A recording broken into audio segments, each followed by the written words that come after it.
Hello hour students, welcome to our SRCC study channel.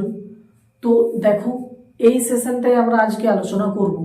হয়তো থাম্বনেলে সবাই দেখে বুঝতে পেরেছো যে কি না, এভরি ইয়ার গভর্নমেন্ট জবস, অর্থাৎ কি প্রতি বছরেই কোনো না কোনো সেক্টরে হয়তো নিয়োগ হচ্ছে, কিন্তু আমরা সেই জায়গাটা ফলো করতে পারছি না। কোন জায়গায় রয়েছে এক্সামগুলো বা কিভাবে হচ্ছে এক্সামগুলো, সেই পারপাস আমরা কিভাবে বুঝতে পারবো, বা কোন সমস্ত এক্সামগুলো আমাদের ফলো করা উচিত, যেগুলো প্রতি বছরেই হয় কিন্তু সেগুলোকে আমরা ফলো করি না। আর আমরা অন্যদিকে বলি কি যে হয়তো এক্সাম হচ্ছে না, এক্সাম হচ্ছে কিন্তু তার হয়তো সঠিক নোটিফিকেশন বা সঠিক যে তথ্য আমরা সঠিকভাবে সঠিক সময় হয়তো পাই না, এবং না পাওয়ার জন্য যেগুলো আমরা না ফলো করি, অতএব আমাদের কি হয়, তখন মিস আউট হয়ে যায়। বা সিলেবাস জানি না, যা কীভাবে পড়াশোনা করতে হবে সেগুলো জানি না, বিভিন্ন নানা রকম দ্বিধাবোধের মধ্য দিয়ে আমরা থাকি, যে কারণে আমাদের সঠিক সময় সঠিক প্রিপারেশনটা হয়ে ওঠে না। তো কি কি এক্সামগুলো প্রতি বছর হয়, সেই এক্সামগুলোর ডাটা বা কিভাবে কোন এক্সামগুলো ফোকাস করলে তোমরা সেই এক্সামগুলো সহজেই বুঝতে পারবে যে এই সেক্টরগুলোতে এই এই এক্সামগুলো আছে, তাহলে কি বলতো তোমরা বুঝতে পারবে যে আচ্ছা ঠিক আছে, এইখান থেকে এই এক্সামগুলো হয়।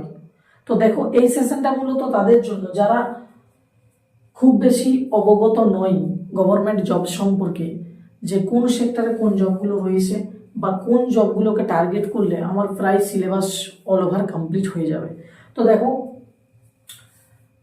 এসএসসি এসএসসি এমন একটা জায়গা যেটা আমরা, এটা কিন্তু স্কুল সার্ভিস কমিশন নয়, এটা হচ্ছে স্টাফ সিলেকশন কমিশন, যেটা হচ্ছে সেন্ট্রাল গভর্নমেন্টের একটা বোর্ড, যেখানে মাল্টি সেক্টরে তারা নিয়োগ করে।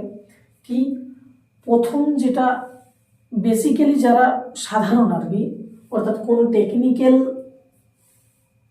কোয়ালিফিকেশন ছাড়াই বাকিগুলোতে সবাই অ্যাপ্লাই করতে পারবে, সেই রকম কিছু এক্সাম রেখেছি যেগুলোতে সবাই অ্যাপ্লাই করতে পারবে, টেকনিক্যাল পোস্ট ছাড়াও, টেকনিক্যাল কোনো ডিগ্রি ছাড়াও।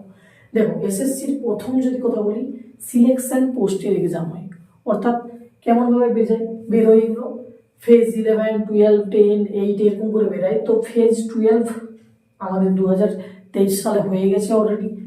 এখন যেটা 2025-এ হবে সেটা হচ্ছে ফেজ 13, অর্থাৎ ফেজ 13। এটা হচ্ছে সিলেকশন পোস্টের এক্সাম। এখানে ডিফারেন্ট ডিগ্রিতে এক্সাম হয়। তো এখানে নন টেকনিক্যাল রয়েছে, নন টেকনিক্যাল ব্যাকগ্রাউন্ড যারা রয়েছে তারাও এখানে ফর্ম ফিল আপ করতে পারবে, ডিফারেন্ট ডিগ্রি থাকা সত্ত্বেও। নেক্সট রয়েছে কি এমটিএস, মাল্টি টাস্কিং স্টাফ, এটা নন টেকনিক্যাল। এখানে মাল্টি টাস্কিং স্টাফের সাথে হাবিলদারও এখন যুক্ত হয়েছে, সেটাও হয়, ঠিক আছে। তারপর রয়েছে সিএইচএসএল, সিএইচএসএলটা উচ্চ মাধ্যমিক যোগ্যতা, মাল্টি টাস্কিং স্টাফটা হচ্ছে মাধ্যমিক যোগ্যতা। আচ্ছা, সিজিএল মানে কম্বাইন্ড গ্রাজুয়েট লেভেল, এটা হচ্ছে গ্রাজুয়েশনদের জন্য। জিডি এটা 10 পাস, যেখানে আমাদের আসাম রাইফেলস রয়েছে, আমাদের বিএসএফ, আইটিবিপি, সিআইএসএফ, এসএসবি, বিভিন্ন ক্যাটাগরি, যেটা ডিফেন্সের মধ্যে পড়ে সেটা হচ্ছে জিডি আমাদের, যেটার জন্য সবাই একদম লাফিয়ে পড়ে গ্রামগঞ্জের ছেলেমেয়েরা। আচ্ছা, নেক্সট রয়েছে সিপিও, অর্থাৎ দিল্লি পুলিশ। আচ্ছা, রইল হচ্ছে আমাদের এই এসএসসি ফিল্ড থেকে 1, 2, 3, 4, 5, 6, এই 6টা আপাতত, যেগুলো কি নন টেকনিক্যাল ব্যাকগ্রাউন্ড রাও এখানে অ্যাপ্লাই করতে পারবে। এগুলো প্রতি বছরেই হয়, প্রতি বছরে হয়, কমসে কম কোনো না কোনো জিডিতে সবচেয়ে বেশি পরিমাণে ভ্যাকেন্সি থাকে, কিন্তু কোনো না কোনো জায়গায় তুমি দেখতেই পাবে যে মোটামুটি ভাবে ভ্যাকেন্সি কম বেশি এসেই চলেছে। অর্থাৎ এই জায়গাটাকে আমাদেরকে টার্গেট করতে হবে। যদি টার্গেট করি কি না, সব জায়গাগুলোতে আমি কি ফর্ম ফিল আপ করতে পারবো এবং কি সেগুলোতে আমরা বুঝতে পারবো, এটা প্রতি বছরই হয়, ঠিক আছে। Next rail. দেখো, রেল কিন্তু প্রতি বছর হয় না, কিন্তু আপাতত এখনের যদি কথা বলি, রেলওয়ে মিনিস্টার বলে দিয়েছে যে 2024, 25 এবং 26 তারা ভ্যাকেন্সি কাউন্ট করে নিয়েছে। অতএব 2025, 26 এবং 24-এর অলরেডি এক্সাম চলছে, তারা কিন্তু এই 3 বছর আপাতত নেবেই নেবে। অর্থাৎ এই হচ্ছে সুবর্ণ সুযোগ, যেখানে আমরা মোটামুটিভাবে যদি প্রিপারেশন করি আমরা কম্পিটিশনের আওতায় যেতে পারবো। নেক্সট, রেলের কি কি এক্সাম হয়? দেখো, এএলপি হয়, এগুলো যদিও টেকনিশিয়ানের ব্যাপার আছে, টেকনিক্যাল লাইন। যেই আছে এনটিপিসি, এটা খুব একটা ভালো জিনিস যে এটা নন টেকনিক্যাল রয়েছে।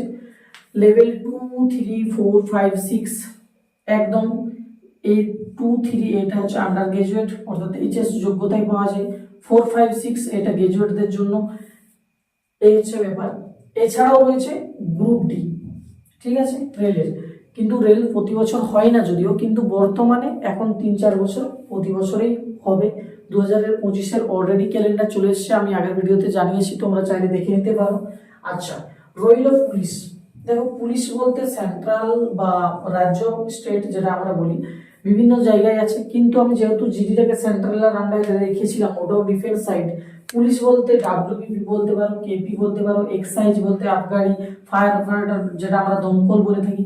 এইখানে 4টা এক্সাম লিখলেও দেখা যাবে 1-2 বছরে চলে এলো বা বছরে 2-1টা চলে এলো, ঠিক আছে। এছাড়াও রয়েছে ক্লার্কশিপ, রয়েছে মিসলেনিয়াস রয়েছে। এগুলো কিন্তু হয়তো দেখা গেলো বছরে এলো বা কোনোবারে এলোও না, কিন্তু পুলিশটা 2-1টা এসেই যায়। এই জন্য বলছি কি, ধরো এসএসসি কে টার্গেট নাও, রেলকে টার্গেট নাও। এই এসএসসি সিলেবাস বা রেলের সিলেবাস যদি কভার করে নিতে পারো, অলমোস্ট সিমিলার সবই কিছু থাকে, আমাদের অনেকটাই কভার হয়ে যাবে।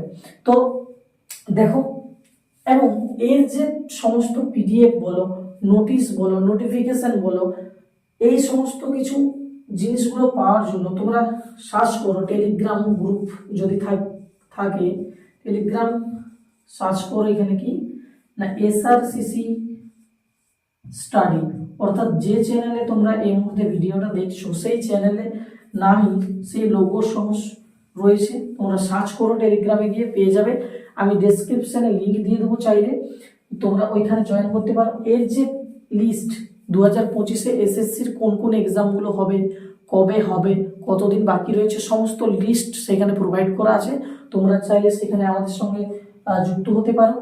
এই ভিডিওতে এই পর্যন্তই, দেখা হচ্ছে নতুন কোনো একটা ভিডিওতে।